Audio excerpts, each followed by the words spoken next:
దయచేసి కూటమి పెద్దలు మీకు అనేక సందర్భాలు చెప్పాం, ఆకాశం మీద ఉమ్మేస్తే మీ ముఖాన పడుతుందనేటువంటి విషయాన్ని గుర్తుంచుకోండి.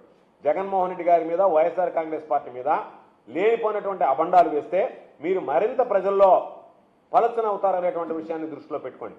కాబట్టి మీరు ఇప్పటికైనా నిష్పాక్షికంగా దర్యాప్తు జరిపి అసలు దోషులు ఎవరో బయటపెట్టండి తప్ప మీ వాళ్ళని, మీ వ్యాపారాలని, మీకు సంబంధించినటువంటి రాబడిని దృష్టిలో పెట్టుకుని మీరు దీని మీద కట్టుకథలు అల్లి ఏదో ఒక విధంగా పాపం జోగి రమేష్ లాంటి సంబంధం లేనటువంటి వ్యక్తిని ఈరోజు జోగి రమేష్ చెప్తున్నాడు, రా దేవస్థానం దగ్గర ప్రమాణం చేద్దాం, లేదా పోలిగ్రాఫిక్ టెస్ట్కి నేను రెడీగా ఉన్నానని చెప్తున్నాడు, లైట్ డిటెక్టర్ టెస్ట్కి.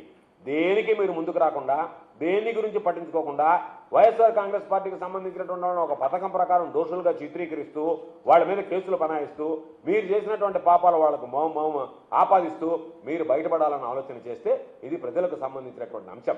ఇంతకుముందు ప్రజలకు సంబంధించినటువంటి అంశాలు మీరు ఏదేదో చేశారు రెడ్ బుక్ అడ్డం పెట్టుకుని, ఇది ప్రజలకు సంబంధించినటువంటి అంశం.